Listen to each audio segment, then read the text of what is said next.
guys. So today we're going to do a little something different. We don't usually show you the work on our truck, but today, well, let's go back to the last time we were on the trail. We were backing down a hill. I just broke the brake line. Hello.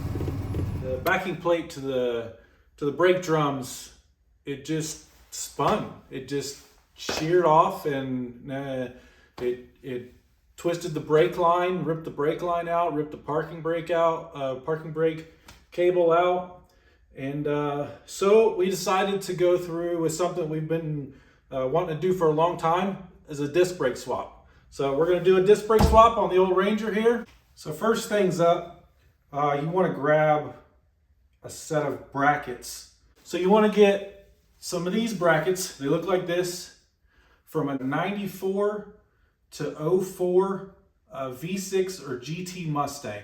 These are pertinent to the caliper swap, and you gotta have these. 94 to 04 Mustang GT or V6, either one, these brackets. So you got those. 94 to 04 calipers from a GT or V6 Mustang, rotors, pads, caliper brackets, not these brackets, but the actual caliper brackets that bolt to these. If you buy a new caliper, they should come with a caliper bracket already attached.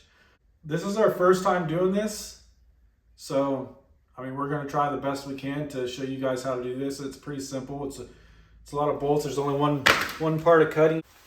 You have to cut these brackets on each side because they slide over the back of the axle and bolt onto the back of the flange on the axle. So you have to modify these brackets before you put them on, and we're going to show you guys how to do that. First, you got to take your wheels off. You need those bad boys off. These things are heavy. Let's get these things off of here.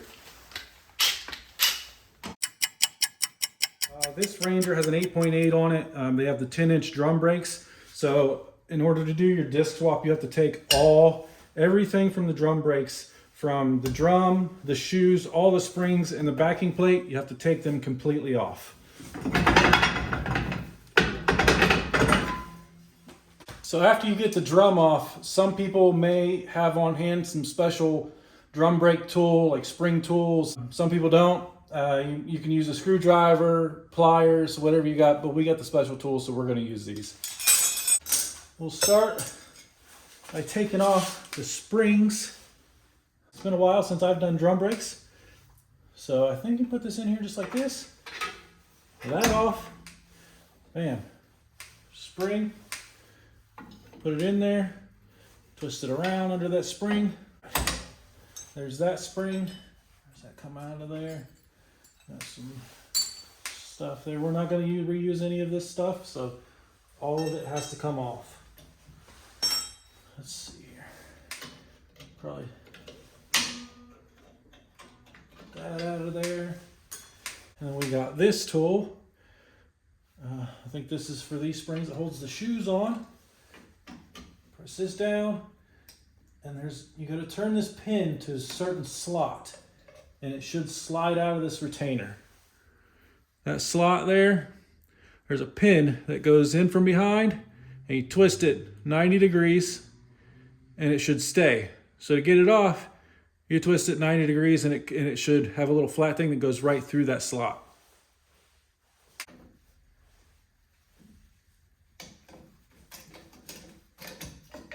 There you go. Put that spring off of there. All right. And those come off of there. You got your parking brake cable. Should just slide right up out of there. Might have to pry it out of there. It's a little dirty. Usually, before I get a job done, I hurt myself. I'm bleeding, scratched, or cut somewhere. So, got those off of there. I'm sure it'll happen sooner or later. These pins out here that your springs were on, this thing out of here. So next, you want to, it has a little clip on it. You want to get something behind there, push it in, and this will pull the parking brake cable out. You want to save this. You're going to reuse, if you didn't break yours like ours, You're going to reuse the parking brake cable.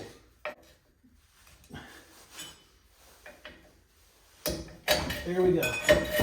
All right, she's out. So if you look closely here, you got a tab there, a tab there, a tab there.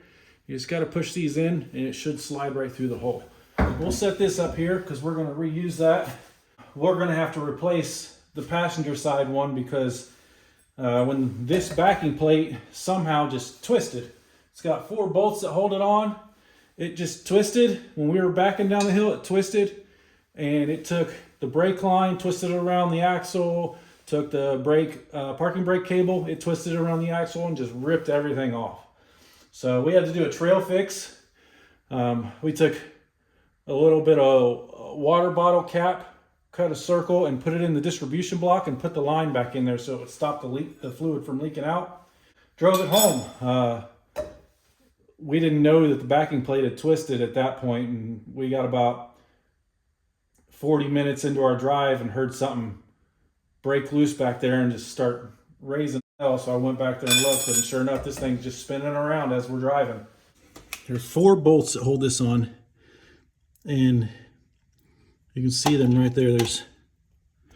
There's 1, 2, 3, 4. Got to get those off of there. I think they unbolt from the back. There's some light back here. Yeah, you got the bolt heads on the back, nuts on the front. You can take those off. Now, the right way to do this would be to take the diff cover off and get these axles out. You have to take the diff cover off to get the axles out. That means you have to drain fluid, take C-clips out, whatever, blah, blah, blah. We're not going to do that.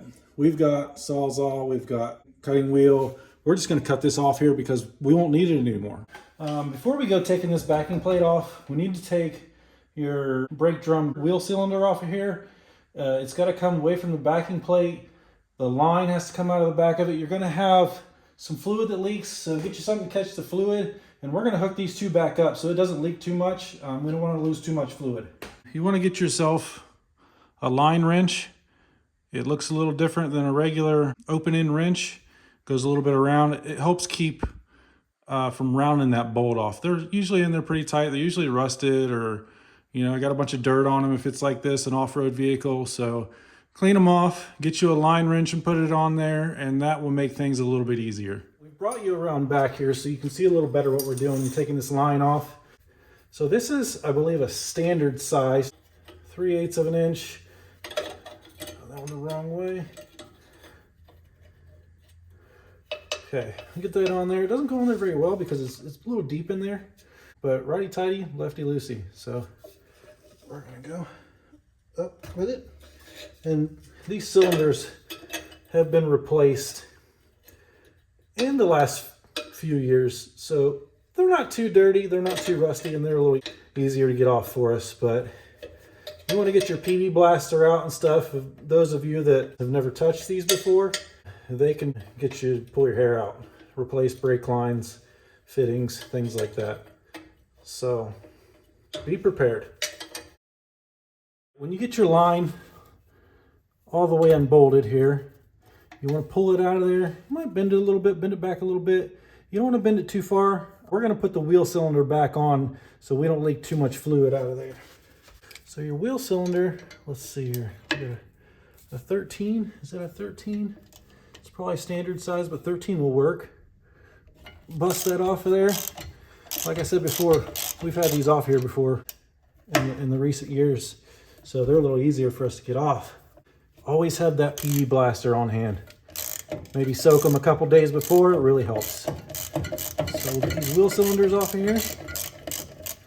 Just 2 bolts, 13 millimeter or 1/2 inch. Get them loose enough, you can probably take them out with your hand. That one. Got that one. So now we'll put this cylinder back on there so we're not leaking brake fluid all over the place. Thread it on back in there. And we'll get our wrench back on there. Get it snugged up so that it doesn't leak anymore. Now we can take the backing plate off, or at least get it loose. Not sure how difficult this is going to be to cut these out of here without taking this axle off, but we're going to give it a shot.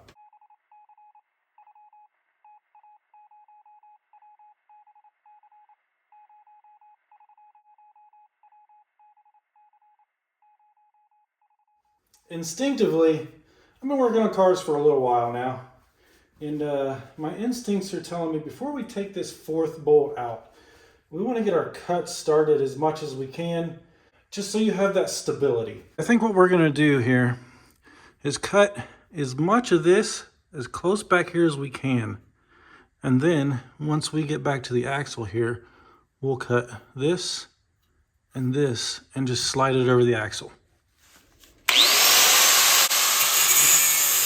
All right, we got that piece cut off. The cutoff wheel wasn't working so well, so we went and broke out the Sawzall, cut it straight down here, and then we're gonna make a couple cuts here and here, and see if we can't get it off there. Maybe we'll just make one cut and kind of bend it up or something and get it off there. And whatever works, just gotta get this backing plate off of here.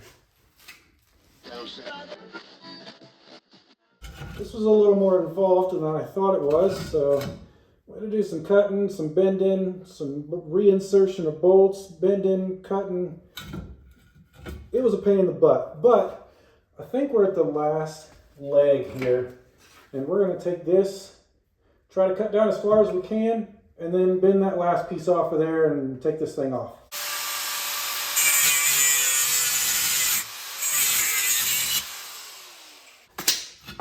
This bad boy just slipped right off of there. There we go. See all the mangling stuff we had to do there? Cutting wheel and Sawzall wouldn't quite get in there. It got close, didn't get close enough, so we had to do a bunch of stuff to get this off. It was a pain in the butt, but at last it's off. And the other one on the other side, sheared bolts or something. This part right here was spinning on this part right here. Not sure what happened, but we'll see when we get over to that side. It has to go on the back side of this. And you just slide it over the tube, bolt it through. Your caliper will be back here in the back. You bolt it to the bracket after you put your rotor on, and there you have it. And then you get your brake line ran, and you got disc brakes. So we'll continue with this side and show you what it looks like when we're done. Now we're gonna make these cuts. So this can slip over the back of the axle and bolt to the back of the flange on the axle. Here's our piece we cut out. I don't hold it too long, it's kind of hot. Here's our piece we need. Just slide it over that axle. Hopefully we cut it right. Your right side, which would be the passenger side, this one says R on here. It's gonna go on your driver's side, on your left side, because it's gonna go backwards. Slip it over just like that. Line the holes up, put your bolts in there. One. Supposedly these things line right up. About to find out. There's no threads in these, they're just that tight a tolerance. Now you're only going to put 3 bolts back in because we cut one of the holes out. Supposedly these things hold with 3, so we're going to give it a shot. Can't be any worse than twisting the backing plate on a drum brake.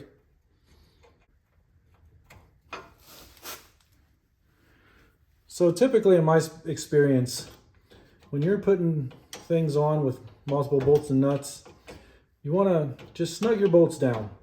Snug them down, go all the way around, snug them down a little bit, you know, don't get them too tight. And then once you see everything is seated right, then you can go back around and tighten everything down, torque to spec if that's what your, thing is. And with this, our torque to spec is good enough.